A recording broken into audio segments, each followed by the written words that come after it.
तामिळनाडूच्या राजकारणामध्ये एक असा भूकंप आलाय ज्याचे हादरे थेट दिल्लीपर्यंत पोहोचलेत. एका अभिनेत्याने आपल्या करिअरच्या शिखरावर असताना सिनेमा सोडला, तो राजकीय मैदानात उतरला आणि पहिल्याच झटक्यामध्ये अगदी 2 वर्षात मुख्यमंत्री पदाचा दावेदार बनला. तामिळनाडूच्या राजकारणामध्ये थलापती विजयने अक्षरशः सत्ताधाऱ्यांना घाम फोडलाय. पण हे सगळं बघताना प्रत्येक मराठी माणसाच्या मनात एकच प्रश्न येतोय, जे विजयला जमलं ते आपल्या महाराष्ट्रामध्ये राज ठाकरेंना का जमलं नाही? का मनसेला 20 वर्षांनंतरही ती मॅजिक फिगर गाठता आली नाही? विजयने जे 2 वर्षामध्ये करून दाखवलं ते ठाकरेंना 20 वर्षामध्ये का करता आलं नाही? तामिळनाडू आणि महाराष्ट्र या 2 राज्यांच्या राजकारणामध्ये किती फरक आहे? विजय आणि ठाकरे या 2 नेत्यांमध्ये काय साम्य आहे? याचाच सविस्तर आढावा या व्हिडिओतून घेणार आहोत. नमस्कार, मी प्रियंका. आपण पाहताय न्यूज 18 मराठी.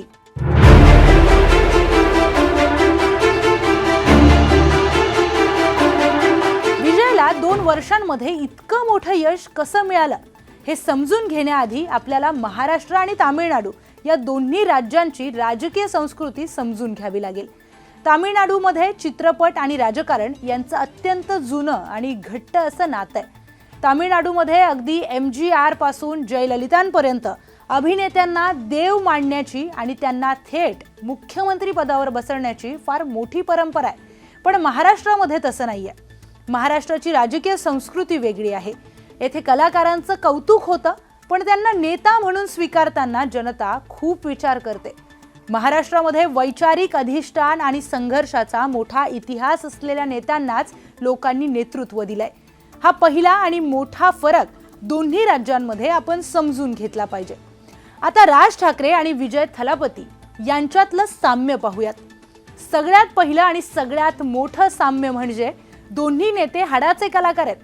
ठाकरे एक उत्तम व्यंगचित्रकार आणि विजय एक उत्कृष्ट अभिनेता. दोघांचीही लोकप्रियता आउट ऑफ दिस वर्ल्ड अशी आहे.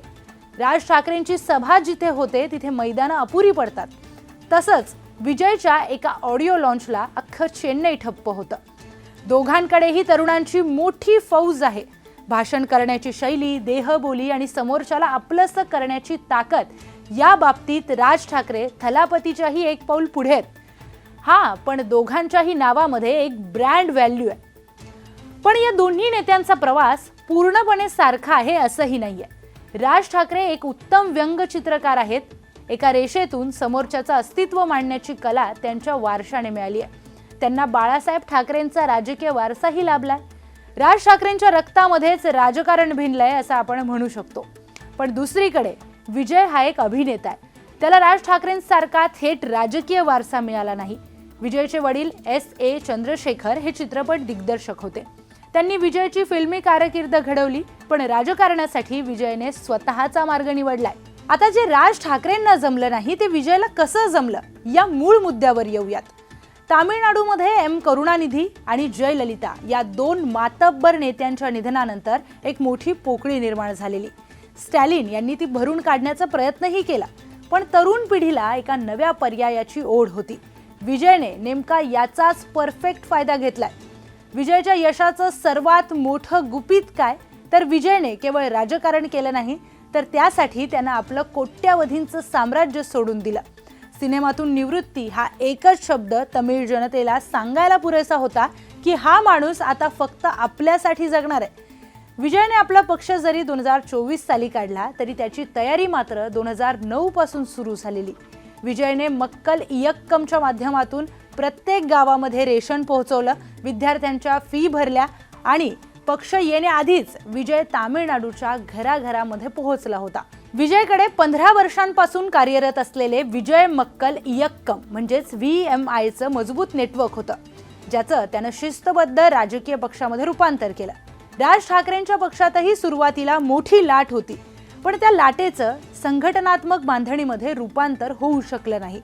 आज 2026 मध्ये आपण पाहतोय मुंबई ठाण्यातील अनेक जुने मनसेचे कार्यकर्ते हे इतर पक्षांमध्ये म्हणजेच शिवसेना, शिंदे गट किंवा भाजपमध्ये गेल्यामुळे संघटनेला खीळ बसली आहे. विजयने 2026च्या निवडणुकीमध्ये कोणाशीही युती न करता स्वतःचं अस्तित्व निर्माण केलं. राज ठाकरेंनी मात्र वेळोवेळी कधी युती केली तर कधी बाहेरून पाठिंबाही दिलाय. यामुळे किंगमेकर होण्याच्या प्रयत्नामध्ये पक्षाची स्वतःची ताकद कमी होत गेली असं काही राजकीय विश्लेषक सांगतात. म्हणून जे विजयला जमलं ते ठाकरेंना जमलं नाही असं आपण थोडक्यात म्हणू शकतो. शेवटी विजय आणि राज ठाकरे या दोघांच्या नेतृत्वामध्ये अफाट अशी ताकद आहे, पण फरक फक्त टायमिंग आणि रणनीतीचा आहे. विजयला जशी तामिळनाडूच्या मतदारांनी संधी दिली तशी संधी आजवर राज ठाकरेंना महाराष्ट्रीयन मतदारांनी कधीच दिली नाही. हेही तितकंच खरंय. तुम्हाला काय वाटतं? राज ठाकरेंनाही महाराष्ट्र भविष्यात अशी मोठी संधी देऊ शकतो का? कमेंट करून आपल्या प्रतिक्रिया नक्की कळवा आणि अशाच अधिक माहितीपूर्ण व्हिडिओजसाठी पाहत रहा न्यूज 18 मराठी.